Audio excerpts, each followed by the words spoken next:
নিয়োগ সংক্রান্ত কেলেঙ্কারির অভিযোগ এনে এবং পরিবারের সদস্যকে নিয়োগের দাবিতে অঙ্গনারী কেন্দ্রে তালা দিলেন জমির মালিক। ঘটনা হেজামারা ব্লকের অন্তর্গত বৈরাগীমুড়া পাড়া এলাকায়।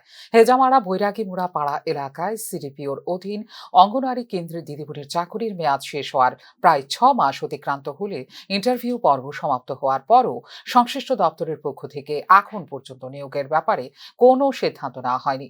অঙ্গনারী কেন্দ্রের জায়গার মালিকের পরিবারের পক্ষ থেকে শিক্ষিত মিষ্টু দেববর্মা ইন্টারভিউ দিলেও চক্রান্ত করে অন্য কাউকে এই কেন্দ্রে দিদিমণি হিসেবে নিয়োগ করা হবে বলে অভিযোগ করেছেন জায়গার মালিক। এই অঙ্গনারী কেন্দ্রে তাদের পরিবারের চাকরির যোগ্যতা সম্পন্ন সদস্যকে নিয়োগের জন্য সরকারের কাছে আবেদন জানানো হয়েছে পরিবারের পক্ষ থেকে।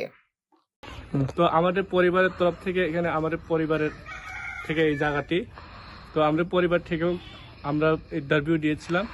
তো আজ পর্যন্ত কোনো রেজাল্ট দিনে সম্ভবত আমরা শুনেছিলাম যে অন্যত্রের লোককে দেওয়ার জন্য তারা চলছে। তো আমরা জমির মালিক হিসাবে বলছি যে আমরা আমাদের পরিবারের লোক যেন পাওয়া যায়। তো আমরা এটাই ডিমান্ড আছে যে এই পরিবারের লোকের সদস্যকে দেওয়ার জন্য আবেদন আমরা। যে ইন্টারভিউ দিয়েছে ওনার নাম কি? ওনার নাম মিষ্টু দেববর্মা।